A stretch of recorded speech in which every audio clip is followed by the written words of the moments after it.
Okay, I think we are live. Thank you for joining the Pastorals Education Alliance for this 2020 Pastorals Joint Unified School District Board Candidate Forum. My name is Jeff Railsback, and on behalf of the PREA Board, I will be your host tonight. This year, we have 12 candidates looking to fill 4 open seats. Choosing between this many candidates creates an issue for us all. We hope tonight will help you get to know these women and men who have stepped up to tell us that they are ready to serve our community. As moderator, Dana Stroud will lead the forum once I stop talking. Each candidate has been asked to prepare a short opening statement. We will then proceed to 3 rounds of questioning and finally a closing statement if time permits. The questions for the first 2 rounds were drawn from the public and a final list was given to Dana. In the 3rd round, Dana will ask a follow-up question based on their candidate statement, other written statement, or something that was said this evening. Because of the number of candidates, answers will be limited to 60 seconds. If necessary, I will turn off the respondent's microphone and we will move on. To learn more about PREA, please check out our website at goprea.org. We are always looking for more support and community involvement. Speaking of which, next Wednesday, October 6th, we'll be holding a fundraiser at Chipotle from 4 to 8 p.m. You can find out more information on this at our website. Now I'd like to introduce you to our moderator, Dana Stroud.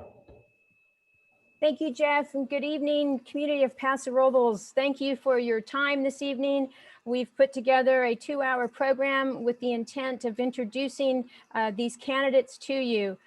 Being a trustee for the Paso Robles Unified School District is a significant task, and we're excited to bring these candidates forward to you for so you can learn more about them, and we look forward to introducing them. So with that, we will start with opening statements, and we've chosen to go in alphabetical order. So we will start with the B, Dorian Baker. You'll be first with your 60-second opening statement. All right, hello, I am Dorian Baker, a retired teacher and mother of 4 Bearcats. I taught at Virginia Peterson Elementary School, mostly 2nd grade, for about 25 years before retiring to help open Almond Acres Charter Academy in San Miguel. Why am I running for the board? Well, I am happy in my retirement, was not looking for a way to fill my time, but I can honestly tell you that I felt called to run. I've loved our school district. It was my home away from home for a great deal of my adult life. It's where I worked, created friendships, and where I felt respected for my talents as a professional.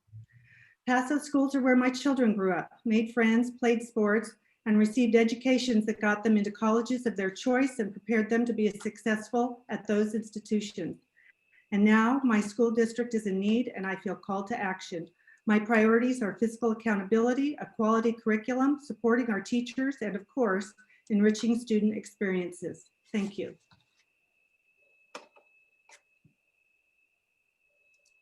Thank you. We'll move next to Chris Bausch.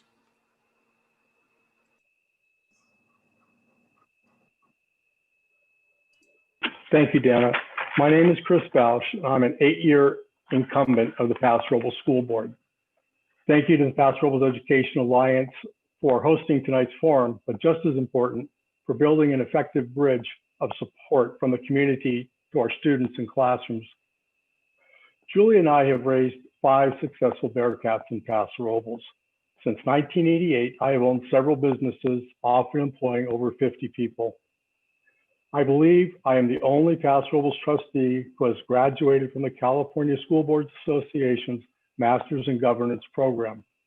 Therefore, I bring a unique understanding of effective governance, school finance, ed code, bylaws, common sense, reason, fiscal restraint, and when needed, righteous indignation at board meetings. I'm not afraid to speak out, to ask tough questions, to represent the concerns and suggestions of parents, students, teachers, businesses, or voters, especially the taxpayers. I volunteer at church, schools, the city, at the county, Main Street Association, and Rotary. It is a pleasure to be here this evening. Thank you, Chris. We will move on to Ruben Canales. Thank you, Doreen. My name is Ruben Canales, and I want to serve on the school board for the same reason I entered the teaching profession 30 years ago, to make a difference in the lives of young people and K-12 students. My mission is to ensure that every student in the school district receives and attains a well-rounded K-12 education, preparing them for college and career. A quality education continues to be a predictor of career success and the quality of life as an adult. I have served students, parents in my local community as a school teacher, vice principal, elementary school principal, and district office administrator. I earned my doctorate degree in educational leadership from the University of Pacific Stockton. My years of experience training in education is what I bring to the Paso Robles School Board. I believe my communication, technical, and interpersonal skills will ensure success working with all school community stakeholders. Thank you. Thank you, Ruben. I'd like to move on to Jim Cogan. Thanks, Dana, and thank you to the PREA for hosting us. My name is Jim Cogan. I'm a parent of 2 students in the district, a business owner and community volunteer. I volunteer for the as a board of directors for the Chamber of Commerce, as an elder at Highlands Church, and a youth football coach here in Paso. I want to get students back in the classroom as soon as it is safe. I'm running to improve fiscal responsibility and keep the district's budget in the black. I want to retain and attract great teachers because our students deserve the best. I will fight to protect funding for sports, extracurriculars, and career training programs like Skills USA. I'll work to improve communication with the community to promote transparency and improve the public's trust. You can learn more about me at votecogan.com, on Facebook, or by emailing me at jim@votecogan.com. I hope to earn your vote and look forward to seeing you around town. Thank you. Thank you, Jim. I'd like to introduce Greg Goodman. Hello, and good evening to everyone. I believe that all children can learn and that our schools must be a model of excellence in education. I want to support our teachers and parents as they work together to provide the best educational practices for our community. Paso Robles has a long tradition of providing high quality educational programs for its students, and I want to contribute to the district's continuing success. My background includes over 40 years of teaching, counseling, and school psychology work. I earned my doctorate in educational leadership at UC Davis in 2000, and I have worked as a professor of education. I believe in delivering equitable educational programming for all of our students. I'm especially interested in multicultural education, gender equity, special education, and supporting the diversity within our community. Our community succeeds when all of its shareholders feel included and valued by our school staff and administration. I look forward to having the opportunity to make a positive contribution to the Paso Robles Joint Unified School District educational community. Thank you. Thank you, Greg. I would like to introduce Laura Parker. Good evening, everyone. Thank you for joining us and for hosting us. I'm running for school board because I see many issues challenging our community, and I believe my experience, both personally and professionally, give me the experience to be a leader in this time. I'm used to making difficult decisions. I was a classroom teacher in public schools for 10 years and a site administrator for 20 years. I've worked hard to bring people together in many different communities under many challenging situations. I also think it's important to make sure everyone participates in the decision-making process, and I'm committed to finding ways to make that happen. Focus groups, surveys, visiting school sites, and visiting communities and listening to people are all going to be important things I spend time on. I'm hoping to work to inspire the youth and students to take leadership roles in the community and at their school sites, to participate in school board decisions in the leadership of the district and their own futures. I'm interested in working with all of the professionals and all of the families and the students. Thank you, Laura. Oh. 60 seconds have expired, but thank you for that. I would like to introduce Jim Reed. Oh, thank you, Dana. My name is Jim Reed. I've lived here in Paso for well over 35 years.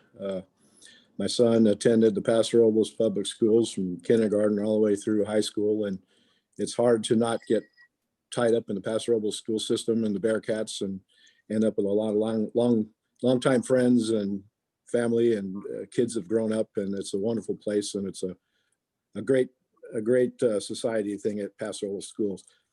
I've run my whole business for many years, more years than I care to remember, but I understand staying within budgets and not spending money you don't have. And I think the next couple of years, the Paso Robles School District is going to be looking at some pretty severe budget shortfalls with what's happening with the COVID and, and the reserves being as low as they are. And I just don't think that can be ignored, and it should be addressed now. I'm used to having to make hard decisions, and it's, I just think I have a lot to offer in terms of getting us through these hard times, and hopefully other people would agree. Thank you. Thank you, Jim. I would like to introduce Joan Summers. Good evening. I'm the mother of 3 Paso Robles High School graduates whose needs span special education, advanced academics, sports, and visual and performing arts. I retired as a middle school secretary after working 26 years in the Paso Robles School District. I have the experience and knowledge of working with school staff, parents, students, and union contracts. I am an advisory board member on the Kayla Peach Memorial Foundation, which provides educational programs and raises awareness in the community of the epidemic of addiction and substance abuse. I serve on the City Schools Cuesta Committee, the Paso Robles Youth Foundation.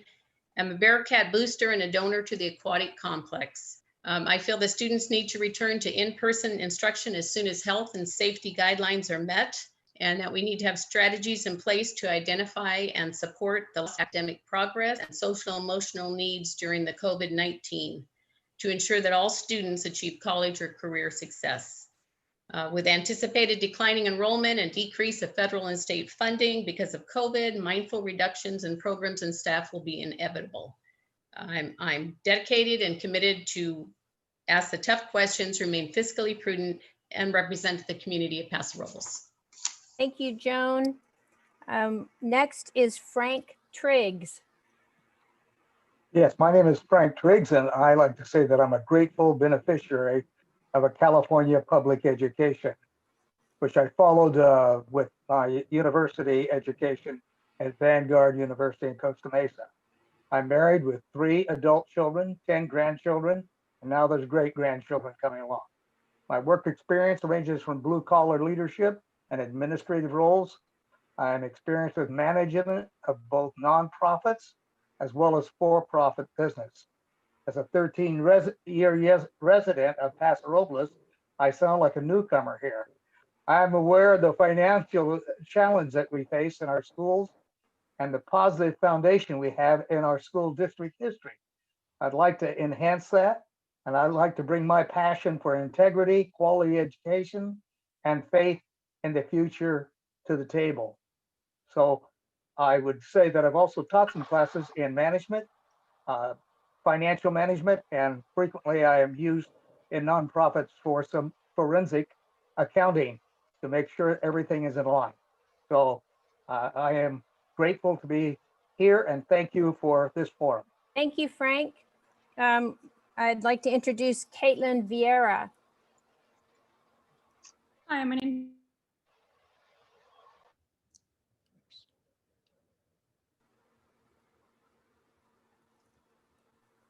Hi, my name is Caitlin Vieira. I work here locally as a manufacturing quality engineer. A lot of people ask me my motivation for running, and I have 1 in the district and 2 small kids, but really an educated society is a benefit to all of our community, and that's really why I'm running. My platform is based on securing the budget and then spending it wisely to support our teachers and to better close the learning gap for underserved population of students. And you can find out more about that online at caitlinvieira.com, where you can see my platform and my values. So thank you for this opportunity. Thank you, Caitlin. And last but not least, and he's cruising in his car and he has assured us that he's not the driver, we'll introduce Nathan Williams. Hi, everybody. As she said, Nathan Williams here. I am in my car. We're driving back from LA. I had a medical appointment down there. But this is what's actually kind of exciting. Technology is something that has changed how we do things, and it's given us the opportunity to be able to still participate in things like this. As a lot of you know me, a lot of you don't, I'm a very involved father of 4 kids, 1 in 2nd grade, 1 in 6th grade, 1 in 8th, and a freshman. We've been in classrooms, PTAs, PTOs. I'm the PTO president over Flamson. And we have our hands and feet on the ground in dirt, doing everything that we can. It's an absolute privilege to be here. I thank everybody for your time. I hope that I'm able to answer questions and not ramble too much, and hopefully give you guys the impression of why you should vote for me. Thanks so much. Excellent. Thank you, Nathan. I'm going to shut off the timer for just a second. So thank you for the introductions. We'd like to move into round 1 of our questions. This first round is going to focus on some general knowledge and understanding that you have about the school district. We have grouped you into 3 different groups, and group 1 for this first question will be Vieira, Triggs, Reed, and Williams. And so I'd like to move into asking this group the first question in round 1. And we go like this.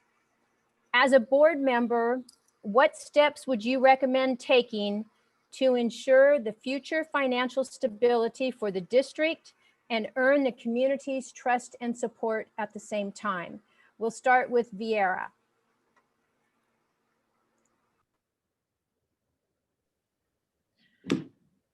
I really believe that decisions about children especially can become very emotional, and it's very hard to say no once you've started them.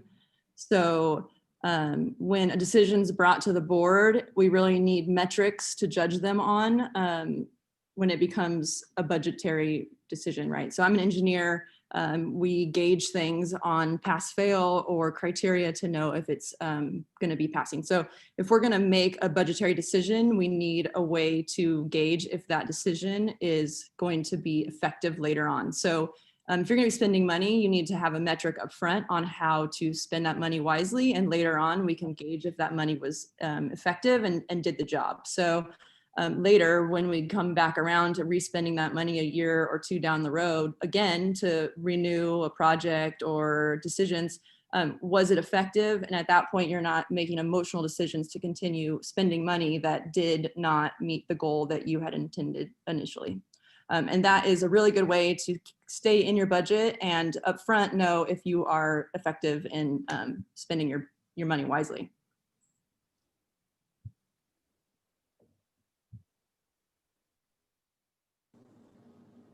Thank you. I'd like to turn to Mr. Triggs and ask the same question. As a board member, what steps would you recommend taking to ensure the future financial stability for the district and earn the community's trust and support at the same time? Well, I am aware that, and I think we all are, of course, of some past financial difficulties. And what I think would be significant is to communicate what has already been done to resolve those difficulties and the way that they've been corrected, and let the community know. I have a lot of friends in the community and neighbors that don't seem to have any understanding the great lengths that the school board has gone through to make sure this doesn't happen again. So communication is critical. And also making sure that the sacred trust of the taxpayers' money, because that's where the money comes from, that we handle it as a sacred trust, that we make sure that that money is getting to the classroom and to the children where quality education takes place. And by that, it means a tight budget. We're going to have to look at things and set our priorities, and then communicate back to our community that we have the children's best interest at mind. Thank you. And as a reminder, your responses are going to be limited to 60 seconds. So I appreciate the succinct answers. I would like to move over to Mr. Reed. Same question. As a board member, what steps would you recommend taking to ensure the future financial stability for the district and earn the community's trust and support at the same time? Well, it seems to me like, from what I understand about how this board works and the budgets and stuff like that, the budget's done a year or so in advance of where you are today. And it seems like the board just approves an aggregate amount of money, and then that is passed off to the superintendent. The superintendent kind of divvies it up and figures out how to spend it and where it gets spent.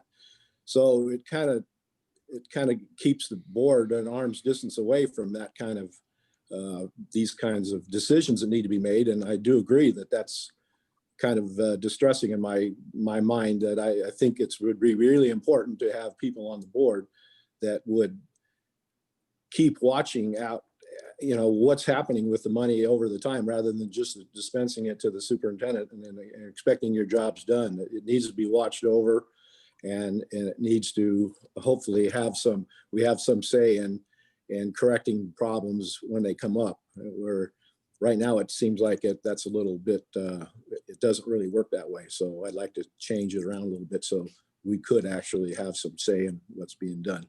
Okay, thank you. And last question is, for Mr. Williams. There we go. Just a reminder, as a board member, what steps would you recommend taking to ensure the future financial stability for the district and earn the community's trust and support at the same time? There were three things that jumped to my mind when you asked that question. The first one was accountability, then communication, and involvement.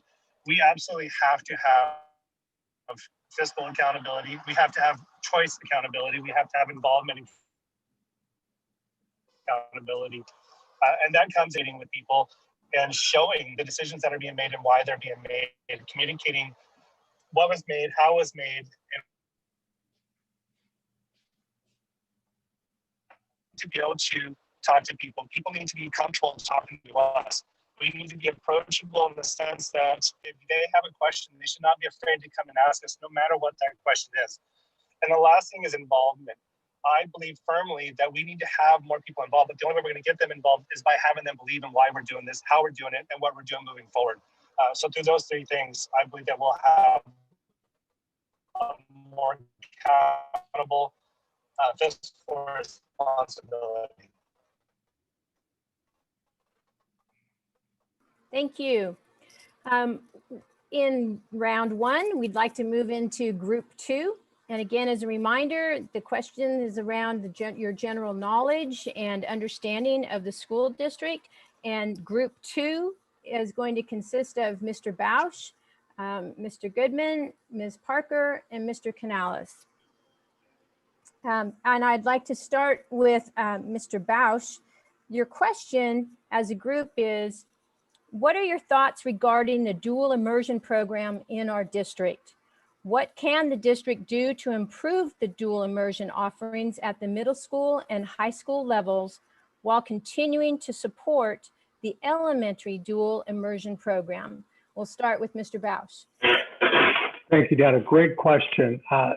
Our youngest son was a beneficiary of dual enrollment, starting at Georgia Brown all the way through high school.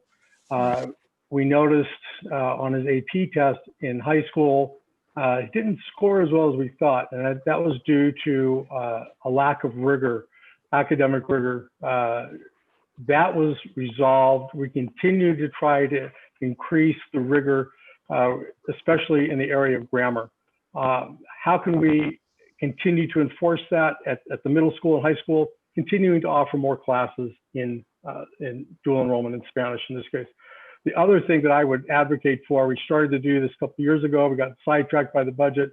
I believe there is enough demand to look at starting a second dual enrollment campus, dual immersion campus over on the east side as well. We've talked about how it would start with a kindergarten class and then move on every year to add another class. Those would be my suggested for dual immersion. Thank you. I would like to ask Mr. Canales the same question. What are your thoughts regarding the dual immersion program in our district? What can the district do to improve the dual immersion program offerings at the middle school and the high school while continuing to support the elementary dual immersion program?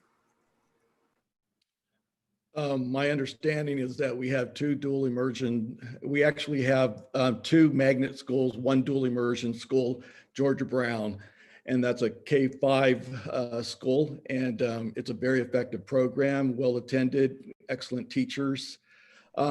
We had a problem working with continuity, and when I was in the district, we worked on having that continuity go through the Georgia Brown campus to the Flamson campus, and then transitioning from the Flamson campus to the high school.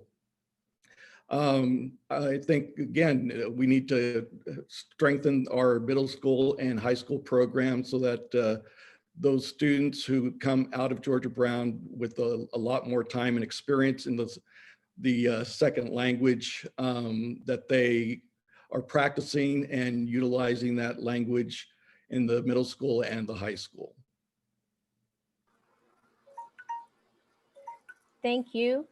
I'd like to turn and ask the same question to Mr. Goodman. Thank you very much. Ready to go? That's okay. You don't need to repeat the question. I'm a very strong supporter of dual immersion in schools. I believe that children and adults that are bilingual are linguistically gifted, and it really in today's world puts them at a strong advantage for workability, as well as having sensitivity to issues of multiculturalism and diversity, which is so important in our schools in California. I've done a lot of research on education and also bilingual education, and I really do believe that our students are well served by this program. In terms of being able to move it forward to middle and high school, there are really serious issues about being able to offer that program at a higher level of learning. And I believe this is a work in progress for the entire community. But what we've been doing at the elementary level is magnificent, and I've been a strong supporter of it. Thank you. And Ms. Parker, the same question. Would you like me to repeat it? No, I've got it. Thanks. Thank you. So I think dual immersion is one of those elegant solutions that addresses several problems at the same time. Both of my adult sons went through Spanish immersion from kindergarten to 8th grade, though they decided to take a third language to meet the foreign language requirement for high school graduation. Dual immersion could be one way to draw more families to public schools because it is in demand and it helps students to develop the language center of their brain, and it develops a lot of other academic skills in addition to acquiring a second language. And it's taught in a different way than foreign language, so that you acquire language the same way you acquire your first language, by exposure and usage, not translation. And there are a lot of ways you can extend the program to middle and high school levels. You could have different teachers teach subjects in alternate years in the target language. You can also look at advanced placement classes in Spanish language and then going on to Spanish literature, so that students can earn college credits if they do well in advanced placement. And there's a lot of other ways you can build partnerships with Cuesta and other community groups to further the program. Excellent, thank you. This is for group 3 in this first round, and that group 3 will consist of Dorian Baker, Jim Cogan, and Joan Summers. And I'm doing a quick look. We haven't left anybody out, so we're doing all right as we get through this. So here's the question for group 3.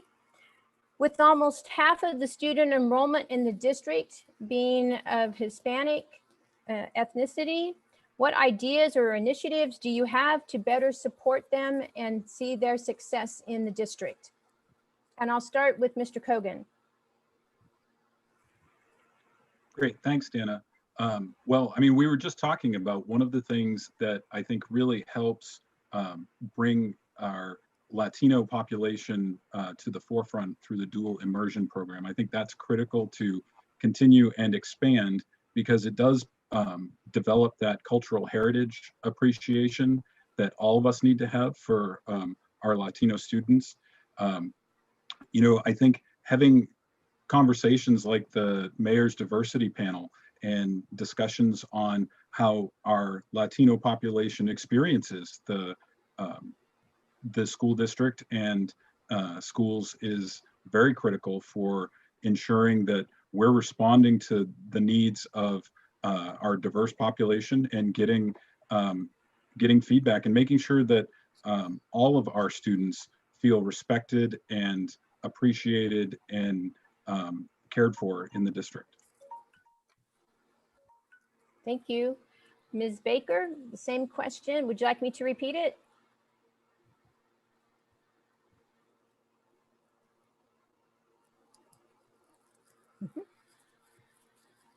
Okay, Ms. Baker, your turn. So to encourage the acceptance and diversity of our Hispanic students, I just invite them to participate and encourage them in all of our academic challenges. They're over half of our population now. So we are a diverse group. So we encourage them, like we would all of our students, to engage in our academic, STEM, arts programs. And I don't see the population as different. So we're one group and we're one family. So I would just, the exception being in the early grades where we needed to teach the language and bring them in, like we did over at Virginia Peterson. We had a great program there. Thank you. And I'll turn to Ms. Summers. Same question. Well, I think we're doing a lot right now. We've increased our curriculum support for the Spanish-speaking students. We need to make sure that everything that goes out in the media or sent home is translated in Spanish. That we have a Spanish-speaking employee at each site so that to greet the public, so when a parent comes in, they feel comfortable. We have to offer some programs that will get their interest for the parents. They want to help their kids with their homework, so we need to have some programs where the parents can actually be brought in to help their students, and we're doing that also. And then to make sure that our counseling staff, that we have enough Spanish-speaking counselors also, because it affects their academics and their social emotional needs. Thank you. So that is our first round of questions that was focused on general understanding of our district. We'd like to now move into round 2 of questions. And as a reminder, these were submitted through a variety of sources, and we went through them to select the ones we felt would be most relevant and most important for the public to hear. So we'll do the same thing that we did in round 1. We'll divide you up into groups, and in this round 2, the first group is going to be Mr. Reed. Make sure I have it. Mr. Reed, Mr. Kogan, Ms. Baker, and Mr. Canales. So you'll get the first question here in round 2. These questions will tend to focus on some specific issues that the district may need to address or may be in the process of addressing. So this will allow you to get into some specifics about what's happening with the district. And so for the group 1 in round 2, and don't question my math, so here we go. Question 1. The athletic sports programs within the district are diverse and serve multiple levels of students using a variety of facilities. What role should the board play to ensure the facilities within the district can equitably accommodate the needs of the sports programs and of the students? And I will start with Ms. Baker with that question.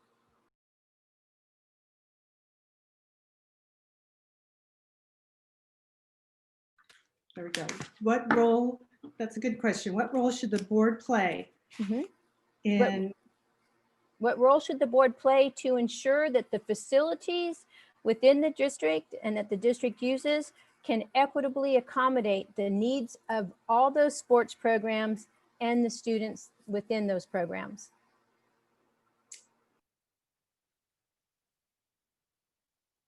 The facilities need to be top-notch. We need to make sure that they're available to all of our teams, that people have the ability to reserve fields, reserve playtime, and we need to keep them clean and well-staffed and well-maintained.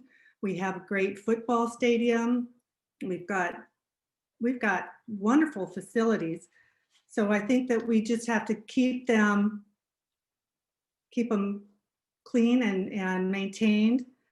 And we need to think about how we move forward with the programs and that are on hold, like the pool. So we need to have the public's input with these things. So facilities, I don't see it as the board's role to micromanage these things, but we need to make sure that the programs that are brought to us and are what the students need, what our players and athletic coaches and teams need. Thank you. Mr. Canales, I'll ask the same question. Would you like me to repeat it?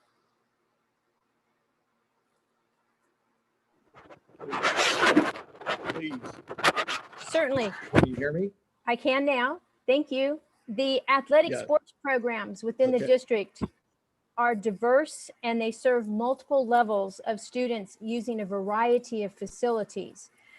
What role should the board play to ensure that the facilities within the district can equitably accommodate the needs of those sports programs and the students that they serve?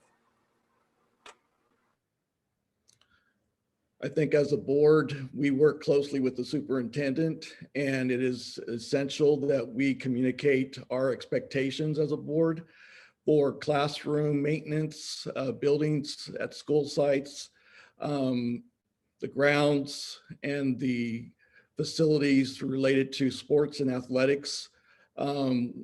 We have athletics when everything is not COVID. We have athletics at the elementary level. We have sports and athletics at the middle school level and at the high school level. And we want to make sure that we have a first notch program, and that involves coaching and supervision and so forth and training, but it also involves having well-maintained facilities. So the expectation, I think, would be to have the board work with the superintendent. As Mrs. Baker said, not micromanaging, going out and inspecting facilities and so forth, even though as a board member, I would be very much involved with the sports and attend sports games and activities as much as possible. But the expectation is with the superintendent and the board. Thank you. Mr. Kogan, the same question to you. Would you like to repeat it? No, thanks, Dana. As a Paso Robles youth football and cheer coach, this is near and dear to my heart. And, you know, I've coached kids on the fields that the district owns.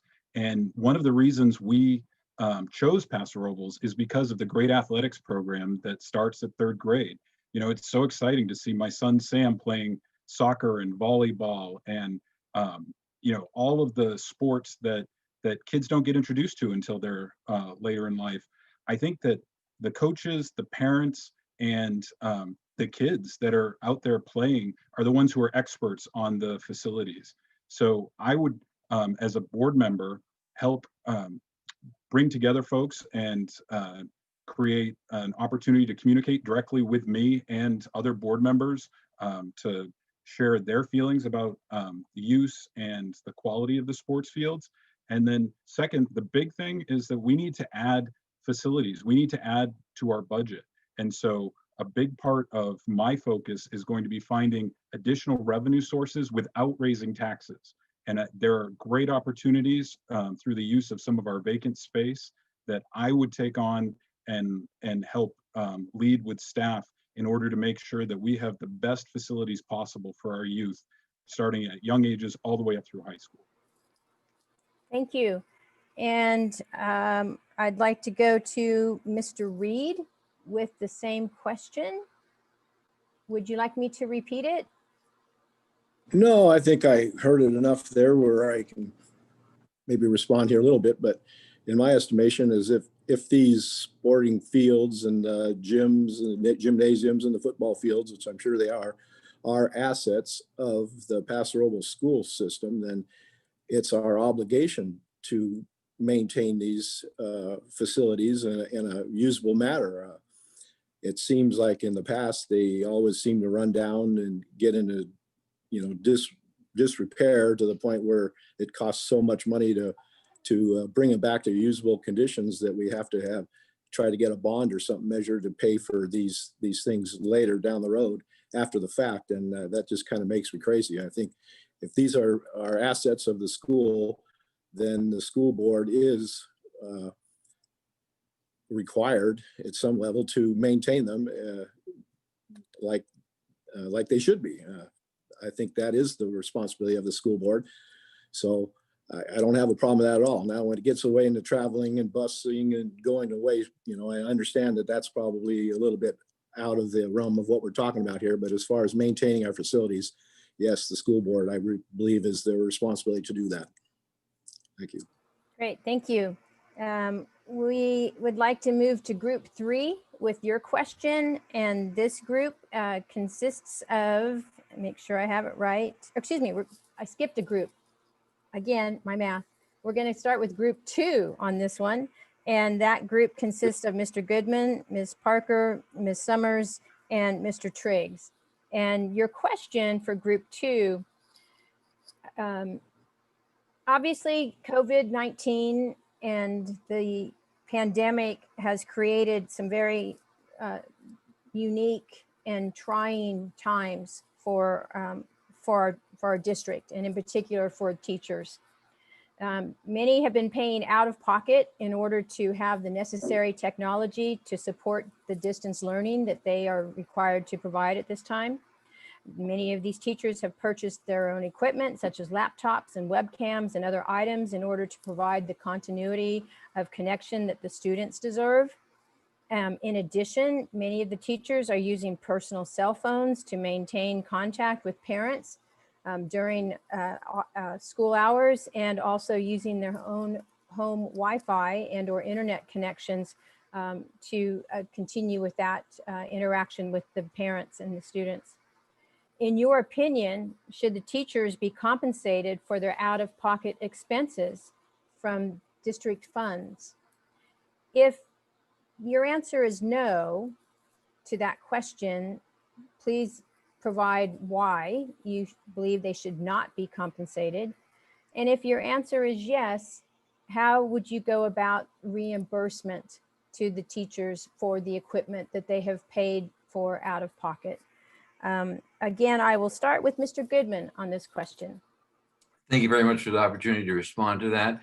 The COVID-19 has created a stress on all of our society, and it's not limited to the schools themselves. The parents, our community, our businesses, everyone is stressed to the max because of the mandates to provide safety and assure safety, particularly in schools for our students. Teachers are working triple time trying to cope with and deal with the issues that are attending this COVID thing. I could go on for a long time about this, but I'm going to say that to the degree that the school is able to support teachers in their work. The school board needs to know that, and the community needs to know how hard teachers are working. I'm working currently as a school psychologist in San Luis Obispo High School, and I'm on a 2-day contract. I'm working 4 or 5 days a week trying to connect with kids, and I know all the teachers are too. Suffice to say, everyone's stressed, everyone is upset. We really need to be calm and sentient in the carrying out of our responsibilities at this time. You're muted. So, thank you. So I am going to just circle back. Do you believe that teachers should be compensated from out of the district funds or not be reimbursed for that? Yes. Okay, thank you. I'd like to move on. Ms. Parker, the same question relative to the reimbursement of expenses that the teachers have taken care of out of their pocket. Do you need the question? No, that's fine. Thank you. So I think I am not asking for any donations for my campaign because I'm aware of all the financial strains that families and staff and everyone in the community is dealing with in this time. I believe that it is challenging to do things retroactively because some people might not have things like receipts or documentation at this point. I would want to collect more information before making an exact plan, but some of the things to look at could include what some businesses did is give people a certain amount, sorry, my dog's barking, a certain amount as a intention for setting up a home office space, a home working space. So a general amount for every teacher in this time could be one thing to pursue, or it could be, sorry, more important to look at making a plan going forward. If there's certain equipment that some teachers had and other teachers were not issued, that would probably take priority. So those would be questions I would want to answer with the teachers, the staff, and the union before making an exact monetary commitment. Thank you. Ms. Summers, the same question to you. I know we received funds, the district did, for because of COVID-19. And because of the budget situation, I think that's a topic. I know we did supply some devices for the teachers. I'm not sure if these are over and above what we supplied that some of them have bought. It has to be a conversation that would be with the superintendent and our financial, and then also the union, because usually the union is pretty good if teachers are, or classified or certificated or paying out of their pocket. And because of the situation, they should bring that up with the superintendent. And if they brought it to our attention, to a board member, of course, we would then relay that on to the superintendent. But it depends on the budget also, how many funds are set aside for what they're purchasing. Thank you. Let's see, Mr. Triggs, that same question goes to you. Do you need it repeated? No, I don't. Thank you. Since this is something that is being required, I think someone used the word earlier this evening, and I like prudent. I think we need to be prudent, fair, fiscally responsible. And my answer is, since this is necessary, this is not something that teachers should have to take money out of their own pockets to do. Now, we recognize that some of these things have dual uses, and so you're probably going to have internet anyway. It could be that what we'll need to do is at least compensate for some of those things that have dual uses, but for those things that we require to get the job done, we need to find room in the budget for that and compensate the teachers. That is not something they should have to take out of their own pocket. So yes, we need to take care of that. Thank you. We'll move on to group 3 with the question in this round. And group 3 is consisting of Mr. Bausch, and Ms. Vieira and Mr. Williams. And I'd like to start with Ms. Vieira. You'll get the question first. And here's the question for the group. What's your philosophy regarding the future and the role of career technical education offered in the district, and why? And we'll start with Ms. Vieira. Career technical education is really important. We need to be graduating career and college ready students, and to graduate career ready students, a lot of that is career tech coursework. And we've pulled some of it out of our curriculum, and we need to be putting it back. We need to focus on that. A lot of our students are going to enter the workforce directly out of high school, and they need to be ready for that. We need a place to focus on that. Part of my platform is, getting students ready right out of high school, and that absolutely should be a focus of our district. Thank you. Mr. Williams, same question, career technical education. Hi again. I absolutely feel that the career technical education is imperative. I think those are skills that we're losing as a society as a whole. One of the things I regret not doing when I was in high school was taking a welding class or taking an automotive class. I had to learn those things afterwards. And I really wish that I had taken advantage of that in high school. Just like Caitlin said, a lot of our students are going to graduate high school and go straight into jobs. Many won't go to college, and that's okay.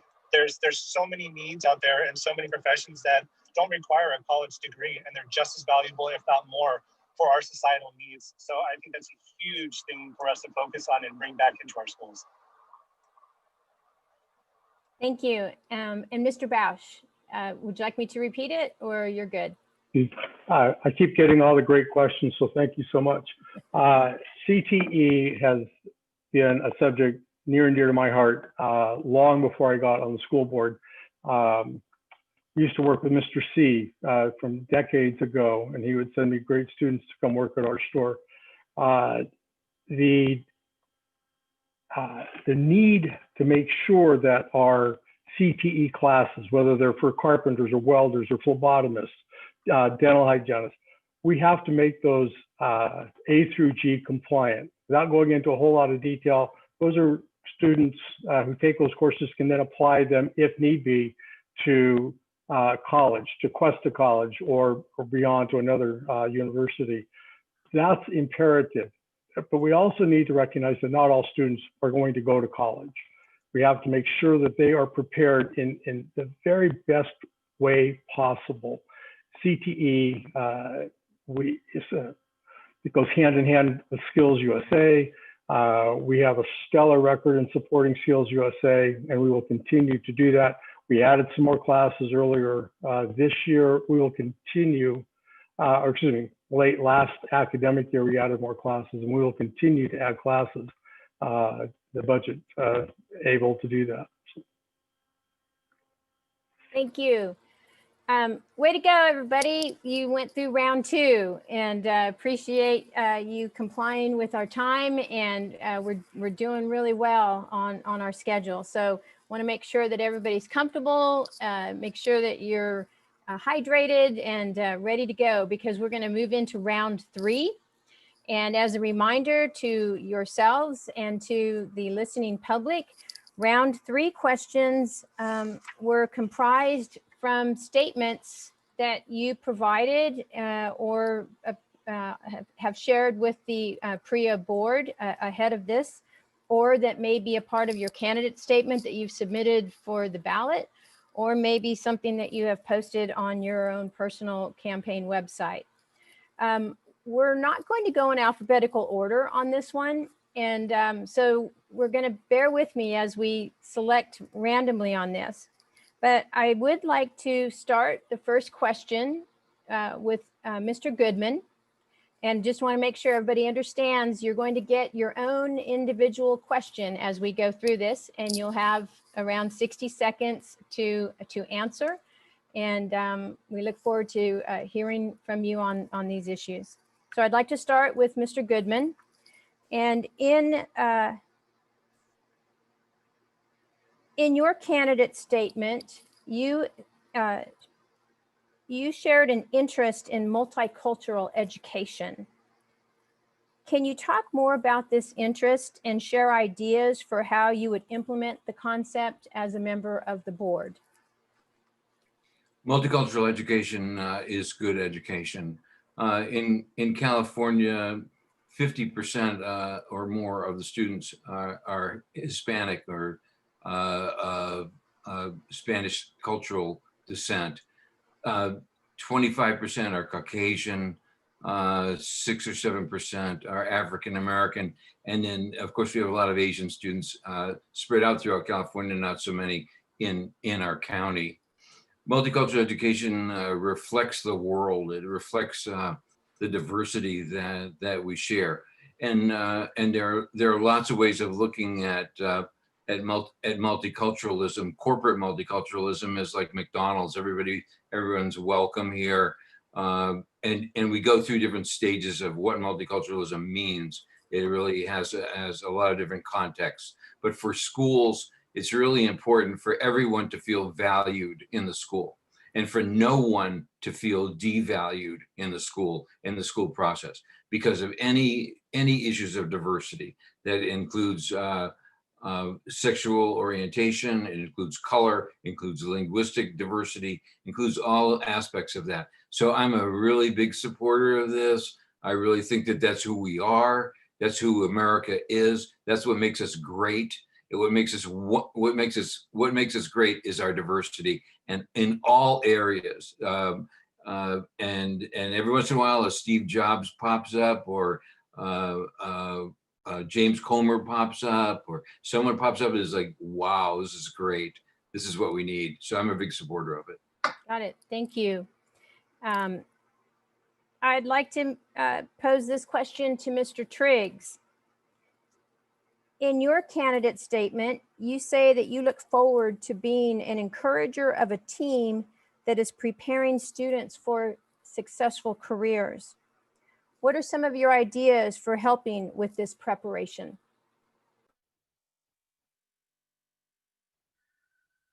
Well, it would be not only to, as I've already been mentioned, prepare people that have an interest in college for education, but also for those that have an interest in, say, construction or welding and those types of jobs as well. Electricians, some of these pay very well and they're very interesting to people. And I think we need to make sure that we're meeting all the needs and not just a focused need of going on to college, though that certainly can be vital for many of our students. Got it. Thank you. To Ms. Parker, you list as one of your major goals in your statement is to increase revenue and participate in system-wide reform efforts by pursuing other funding sources. Will you share suggestions for how you would identify these other funding sources and ideas for securing them? Well, it's like having a 2-year-old. When I talk, my dog barks, sorry. But when I retired 4 years ago, there were different initiatives, but there are always grants, both public and private, when there are new trends in education. So that's one way to find funding streams, but there's also a lot of ways we can learn from similar school districts or similar communities or communities that are dealing with similar problems that we have and look at what types of solutions they've pursued. There's partnerships of many kinds. For example, a lot of the vocational classes could possibly be met or extended through dual enrollment at Cuesta College, and the tuition's free to high school students. They get college and high school credit at the same time. There could be partnerships with different groups for things like maintenance of the aquatic center when it is finalized. So there's a lot of, you have to be creative and resourceful. So pursuing grants and looking particularly for grants that are meeting the needs that we've identified as priorities for our community and our school district. Got it. Thank you. Mhm. Ms. Baker, one of the 3 priorities that you listed in your candidate statement is to regain the trust of staff and students and the community. How do you propose to achieve this priority? To regain the trust of staff, students, and the community. Thank you for that question. Well, I don't want to go into the history of how the trust was lost, but we have a lot of staff who felt intimidated, afraid to talk to anybody really, even to their own site administrators. That has to change. That will absolutely change, I believe, under the next group. And if I get elected, definitely. The staff has to be sure that they can talk, that there's someone they can go to. And we need to have an anonymous way that teachers who are nervous, or not just teachers, but any staff who have a complaint or a problem or something that they have anxiety about, if they need to reach out anonymously, there needs to be a way to do that. They'll be able to come, teachers know they would be able to come to me, and as board members, we need to keep confidentiality. But I know that that's not always something that people are comfortable with. So I think an anonymous way, a safe way for staff to come forward would be a big help. Great, thank you. Ms. Summers, based on your previous term as a trustee, what lessons will you apply to ensure the district remains fiscally prudent as revenue resources are anticipated to decrease?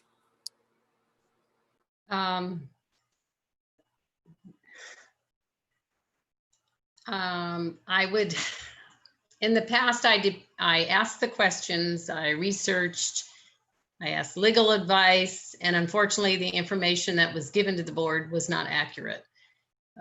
With all the numerous audits that we had, from FitMat to the county to numerous audits that we had, where the mistakes were all discovered. Most of those were done with the error was in position control, which happened 8 years ago with the previous superintendent. It was the same reason.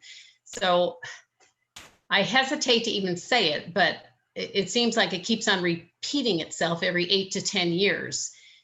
The board relies on accurate information, and it's our duty to look at that information, ask questions, and hopefully it is accurate. And I think because of what I've learned and gone through, I would probably be even a little bit more insistent. And I questioned, I mean, all the information I get, I'm always questioning and meeting with our chief financial officer. So we have a very good relationship. The board does with him. He's very forthcoming, and I feel comfortable with him.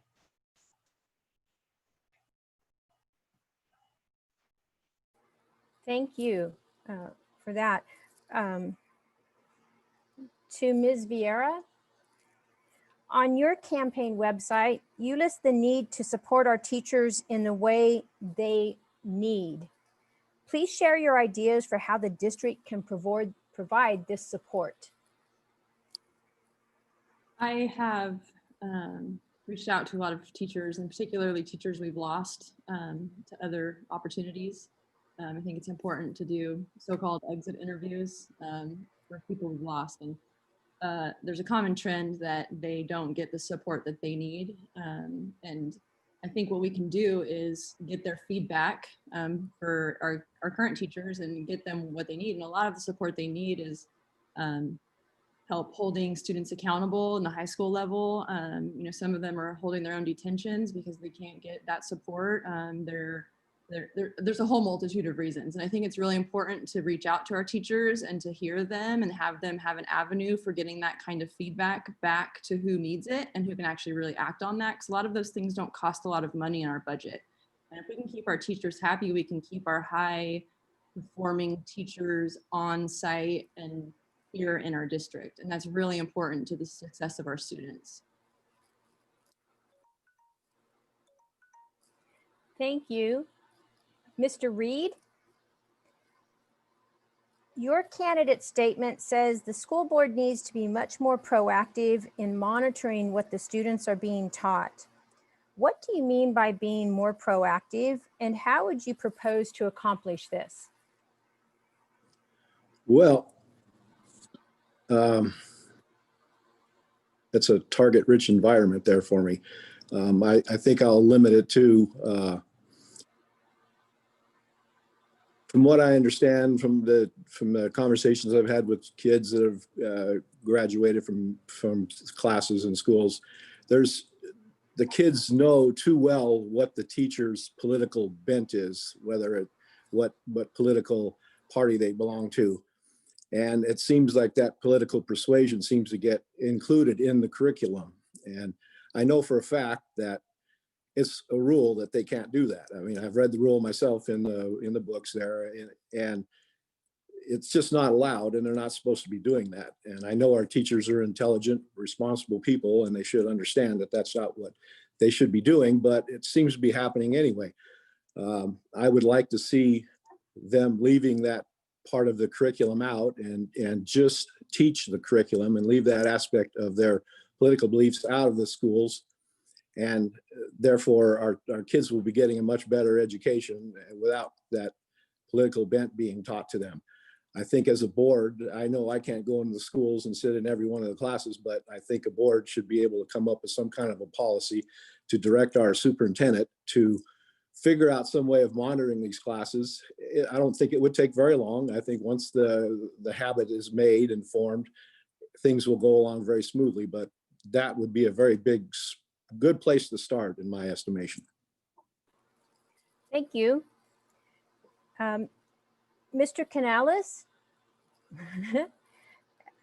you have stated that your mission is to ensure that every student in the Paso Robles Joint Unified School District receives and attains a well-rounded K through 12 education, preparing them for college and a career. What are your ideas for delivering on this mission? I was a school principal in Paso Robles Unified School District for 5 years, and that was my mission as a principal at Winifred Pfeiffer. Just again, it comes down to hiring the best teachers and creating a classroom environment and a school environment where children can flourish. And this happens at the K-5 level, it happens at the middle school level, also happens at the high school level. Again, the classroom, the school site. As a board member, I want to look at the entire district so that all schools are functioning at high levels. I have three children that were students in Paso Robles, and I was very proud of the fact that they received a quality education. My two younger children went to Winifred Pfeiffer when I was the principal there, and the teachers are phenomenal. And they had a great experience at Lewis Middle School and a wonderful experience at the high school level. It comes down to teacher quality, and it comes down to hiring and recruiting and retaining quality teachers. It doesn't, what they teach as far as the standards and so forth is dictated by the state, but the teacher makes all the difference in the world. And I think Paso Robles Unified School District has wonderful teachers, and we want to make sure that we continue to recruit and retain quality teachers. Got it. Thank you. Mr. Kogan, based on your experience, what role should the school district play in Paso Robles? And what are your suggestions to ensure the district effectively engages with its community partners? Great, thanks, Dana.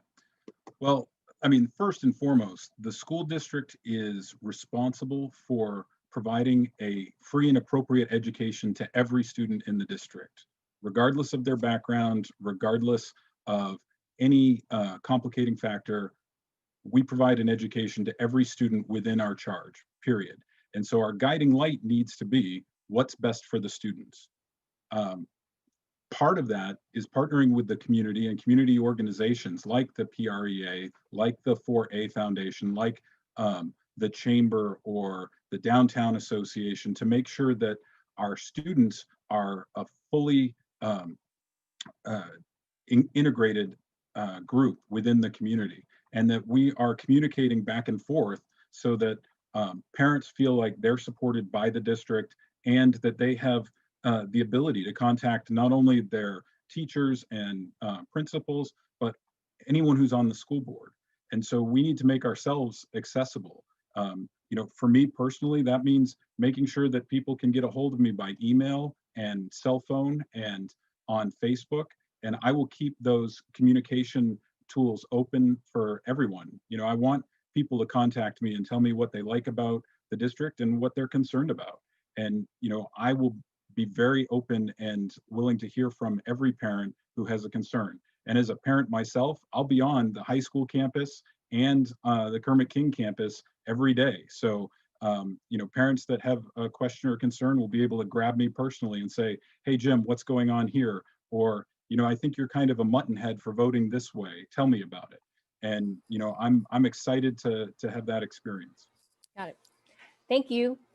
Mr. Bausch, your candidate statement suggests that a lack of good governance and a failure to provide accurate budget projections led to overhiring, massive deficit spending, and purchasing pools that we may not be able to build at this time. What steps will you propose to take to ensure good governance will prevent deficit spending in the future years?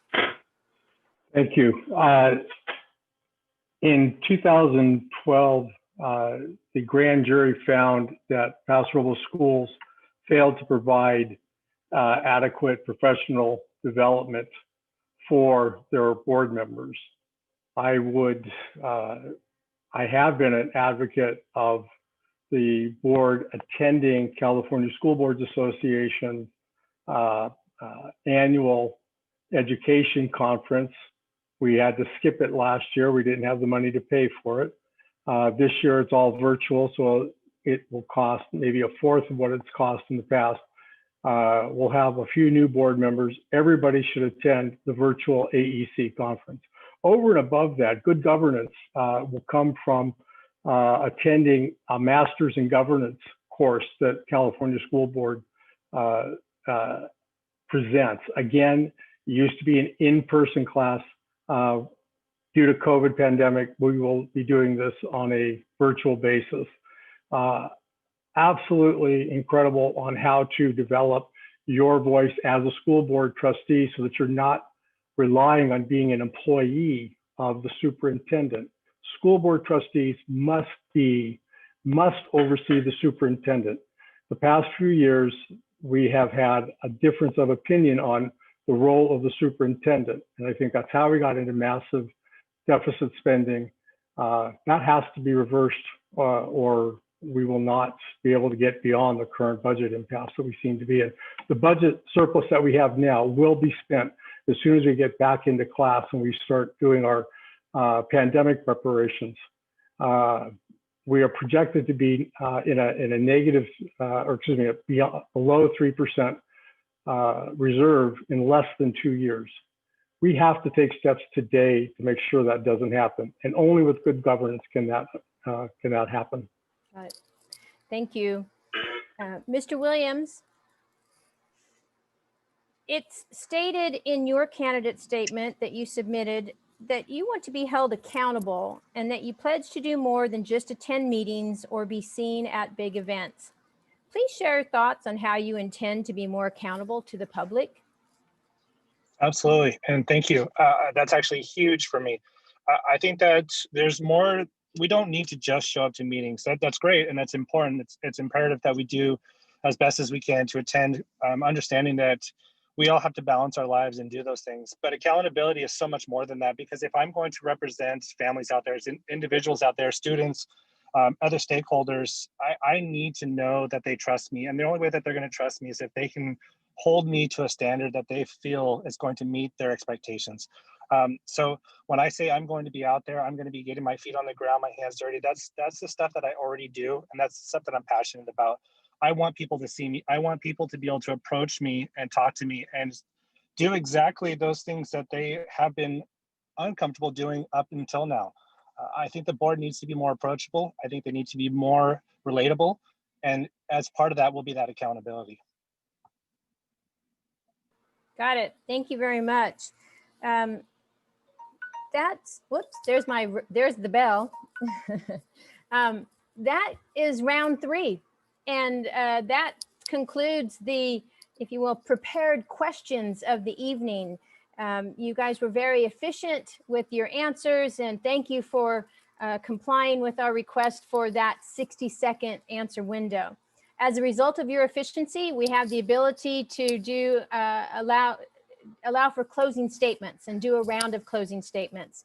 And when we did the opening statements, we went alphabetical, but in our closing statements, I'm going to change that up just a little bit. You'll be provided 60 seconds for a closing statement. Share anything that perhaps you didn't get a chance to cover in the questions that you were asked. Any points that you would like to clarify based on any answers that you provided, or any additional information that you wish the public to know about you and why you are the ideal candidate to serve on the school district board. So I'm going to start in the middle of the group, and I'm going to start with Mr. Reed.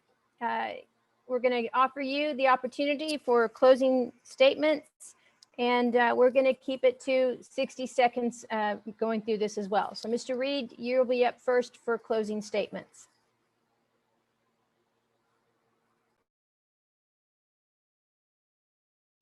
Oh, are you there? Okay.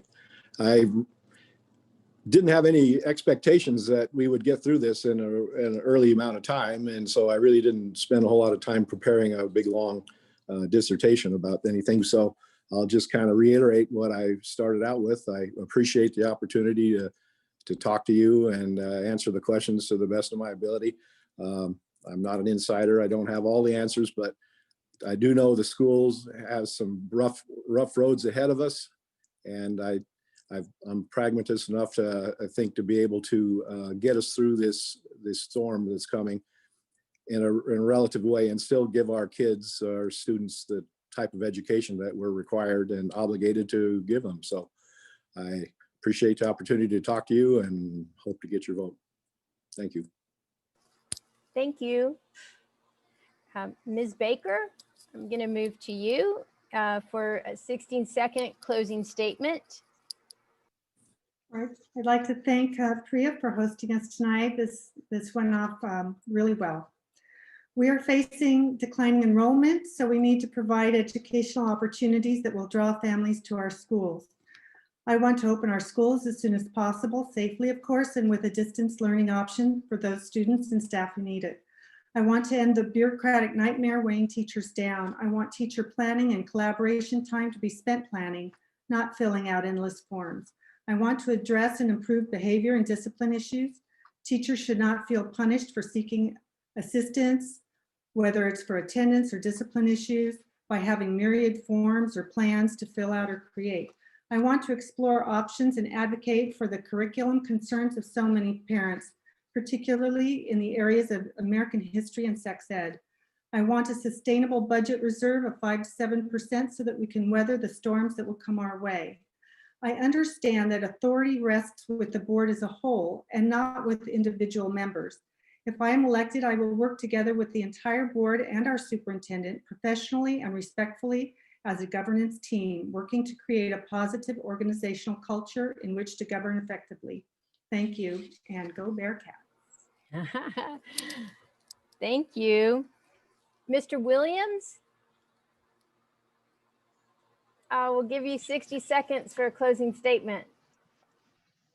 Thank you. I really appreciate this opportunity. I started off my opening speech a little nervous, a little anxious, being on the freeway, coming back up from LA. But I really want to, and I hope that I finish strong. I don't want to serve alone. I'm passionate about that accountability question that you asked me. I want people to realize that I don't represent just myself. I want to represent everybody else out there. I want people to come to me and share with me their priorities, their concerns, their needs, their wishes. And that's everybody from students, parents, family members, teachers, administration, janitors, everybody. It's really important to me that we don't do this alone. The accountability is going to come from all of us. And I'm really thankful for this opportunity, really thankful for everybody's consideration. Thank you. Ms. Parker, your opportunity for a closing statement. Me and my dog, Zoe. So thank you for the opportunity for this evening. I encourage anyone who has further questions, you can get in touch with me, Parker, PRJUSD 2020 on Facebook and Instagram. And my email is similar, Laura Parker for PRJUSD @gmail.com. I love children. I love working with children. And I believe that even though we're facing a lot of challenges, none of them is insurmountable. And we can work together to create hope for the children and solutions for our community. We have to be creative. We have to work together. We have to be compassionate. And we have to work hard. It doesn't happen easily. There could be an easy solution, a simple solution, but it's not always easy to implement. But they're out there, and we have a lot of great things happening here already, and we can analyze the data and identify what's working and build on what's working and be creative about finding ways to address the solutions that continue to challenge us. I can't wait to partner with you, whether I'm elected or not. I'm here to work on this issue. Public education is a cornerstone of democracy. It's the way we prepare children to be adults and to become leaders in our communities as adults. So thank you. Have a good evening, and I hope to hear from you and see you in person soon. Thank you. Ms. Summers, a closing statement? Sure. I just want to say that even though we represent the community, our constituents really are the children. We make decisions that impact children's lives. All students that walk through our doors are entitled to a quality education in a safe environment. And that this is a nonpartisan office, so it doesn't matter what political affiliation we are, that should not enter into it. We're here for the students and to make the best decisions for them. And that some of the curriculum, I know over when some of our curriculum has changed, parents have been upset, but we are required by the state we have mandated curriculum. So it's not just easy for a board to say we're going to change the curriculum. And that we all have to work together with the superintendent. It's very important. And that we give him the vision and the goal, and he will implement those. So thank you very much for inviting me, and thank you for putting this on. Thank you. Mr. Goodman? Thank you very much for the opportunity to chat with everyone in the community tonight. It's been an honor to be a part of the process.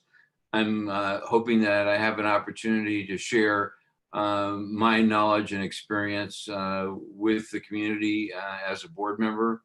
I really have a strong sensitivity for students, particularly students that are at risk and students that have special needs. That's my background and area of expertise.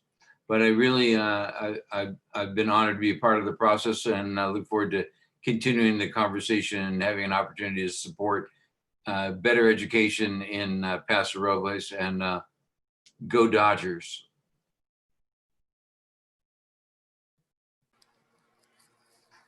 Thank you. That got my attention. I'll just say it. I had to say that. I'd like to go to Mr. Kogan, please, for your closing statement. Thanks, Dana. I love this district. My wife and I have been so blown away by the amazing teachers and administrators that we've had the opportunity to meet as they serve our children. And I'd be remiss if I didn't say thank you to Chris Bausch and Joan Summers right now for the district and the service that they have given to create the district that we have. You know, it's a tough job, and I really appreciate the work that they've put in to make it such a great district. As one of the three parents who are before you today, you know, I think I bring that perspective of being a parent, that the decisions we make affect my kids and their classmates. It's not the only perspective, but I think it's a really important one, and we'd all agree that it does ramp things up a little bit because it affects what happens at home. Part of my experience is 20 years in public service.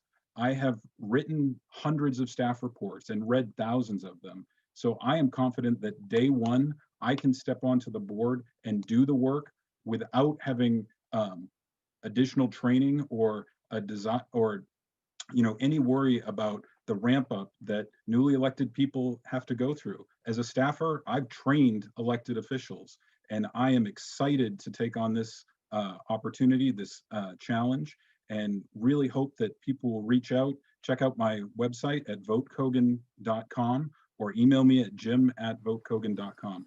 Thank you very much to everyone, and for all the folks that have watched. Have a great night, and we'll see you soon. Thank you. Mr. Triggs?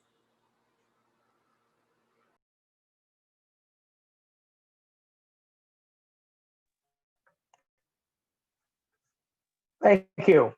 This has been very enlightening and a wonderful evening. Thank all of you for participating and those of you that put this on. I think that we, as a school board, and should I be so fortunate to be selected to serve in one of these 4 open spots, we need to learn from the past. There has been some rough times in the past.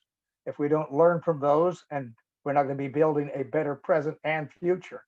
So I think we need to look at those things, make sure that we have safeguards to never make the same mistakes we have made in the past. Now, I heard the statement that sometimes this comes around every so many years, and I think that's just the way of life with humanity. We need to keep looking at what's taken place so we can grow from it and not repeat our mistakes.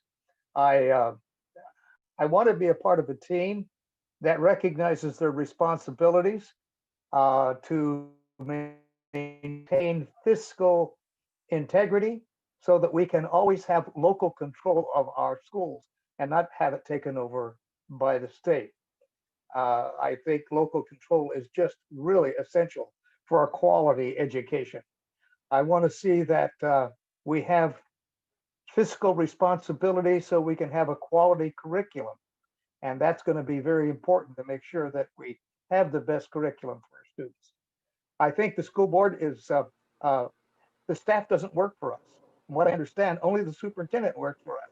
So we have to exercise influence on the superintendent, who is currently the superintendent, and whoever may be in the future, so that his management resources are going to be the very best.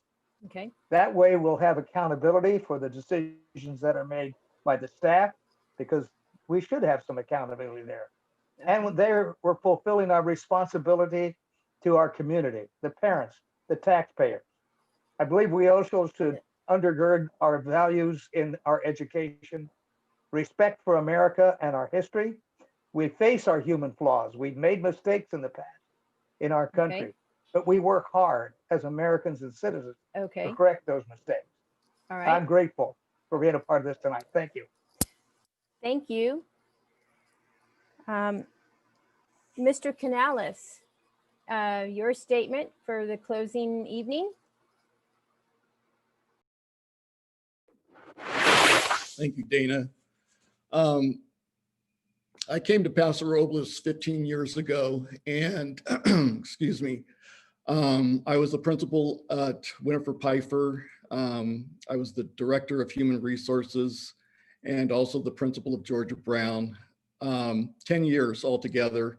My children went through Paso Robles public schools, And my wife is currently a teacher, special ed teacher at one of the elementary schools.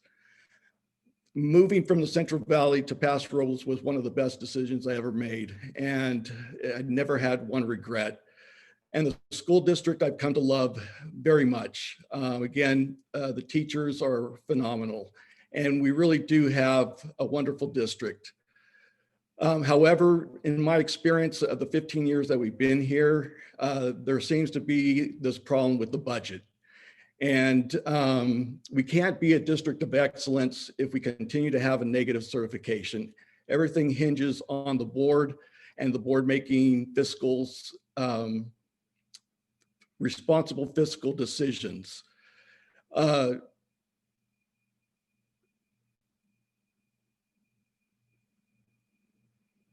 I believe that my 30 years of experience, my historical knowledge of Paso Robles public schools, and my heart for this community and this district is what will help make me be an effective board member. I want to see the district prosper and shine brightly and indeed be the district of excellence. Thank you. Mr. Bausch, your closing statement. Thanks, Dana. I looked at my opening remarks from 8 years ago, and I want to start my closing remarks tonight with that. I decided to run for school board in 2012 because of our children. To say thank you to Paso Robles and the teachers, the high school, the elementary schools that did such a great job of educating our students, for the community that supports our Bearcats, all of our sports teams. It has been an incredible honor to represent Paso Robles parents, students, teachers, all of the staff, all the voters, the businesses, the community. I wouldn't have traded the last 8 years for anything, for all the ups and downs. However, California's economy may not recover from COVID-19 pandemic until 2024. Even with federal assistance, ongoing budget cuts and deferred payments to schools will continue as Sacramento is forced to adjust to smaller tax revenues. Unfortunately, we may have to consolidate schools, cut staff, salaries, and programs. Temporary school closures have helped close our budget gap, but the cost to our students' education remains unacceptable. While these cuts are expected to be temporary, we must act today to ensure our schools remain locally controlled by Paso Roblans, their elected school board, and a superintendent of the school board's choice. Why vote for me? Experience. To help families self-determine the best way to educate their children, catch up, and keep pace. To demand that our schools reopen safely for in-person learning, tutoring, childcare, and to add a dual immersion program on the east side. Vote for me to reduce expenses, stop deficit spending, and eliminate the primary cause of wasteful change orders at all of our current construction sites. Okay. Thank you, PREA, and thank you, Paso Robles. Thank you. And Ms. Vieira, your closing statement. Thank you all for putting this on and for all the candidates for taking their time tonight to help our voters be more informed. I fully believe that our informed voters are powerful voters. And if anybody has submitted questions tonight and they didn't get picked, I encourage you to reach out on my website, CaitlinVieira.com. There's contact information. Email them to me. I will happily give you a written response. I'm sure anybody here that offered to reach out would happily give those to you. I think that the more information our community has about the people running, the better off we are. This board is a group effort, and we do have to work together. And there's 4 spots up for election this year, so definitely do your research and take our values and platforms and make the best decision for our children moving forward. So thank you guys for this opportunity. I appreciate you listening in and watching this afterwards and hearing what we all have to say. Thank you. That concludes our questions and opportunities for the evening. First, I would like to thank you, the candidates, for raising your hand and wanting to engage with this community and become a leader as it relates to our school district. Students are our future, and our ability to provide them with hope and the resources that they need to achieve great things in the future is what the district is all about. So I want to thank you all for your willingness to step in, step up, and help be a part of helping those students achieve the greatness that they deserve. I would also like to take an opportunity to thank PREA for organizing this, for providing the platform by which we could send this out to the community of Paso Robles. It's amazing to use the technology, but it's also amazing to have an organization like PREA be in our community. They provide much needed support to our teachers, to our students, and to the district as a whole. And so in our community, if you have an opportunity to connect with PREA, we highly encourage that because their work is so good. I would like to thank the school district itself, and in particular, Luke Draper, for handling our technology tonight. This went off without a hitch. I didn't have to push any buttons, and greatly appreciate that. Thank you for indulging my questions and the questions of the public. We greatly appreciate your engagement. And with that, I'd like to turn it over to Jeff Railsback so that he can close out the evening. Thank you. Yeah, first of all, just thank all of you for being respectful and concise, and I never thought we'd get done before 8 o'clock. So I'm a little bit amazed right here. First of all, for those of you that know Dana or myself, you know how deep our roots run within this school district, and how important this is to us, and how much we appreciate those of you in the community who are willing to serve on the school board, especially when things are hard. So thank you for just stepping up and being willing to take on that job. And thank you to all of those out there who are interested and take this seriously. Hopefully this will go around and people will watch it, and we'll help them make their choice in just 5 weeks or so. So that includes our program. We do have some things where we're going to hopefully continue to help the candidates who want help to get the word out. I've talked to some of them already about doing that. So hopefully you'll hear more from PREA in the next couple weeks, so everybody can get their ballots in and hopefully get them in early, so we don't have any surprises come in November. Again, on next Wednesday, Chipotle fundraiser. My rest of my board tells me I have to remind you again, from 4 to 8. And because of the pandemic, there's different ways you have to do it. So please check our Facebook website and it'll get the instructions on that. Again, thank you all for being here, and thank you all for watching. And we will we'll follow up with all of you here in the next day or two. Thank you so much. Thank you, Jeff. Thank you, Dana. Thank you.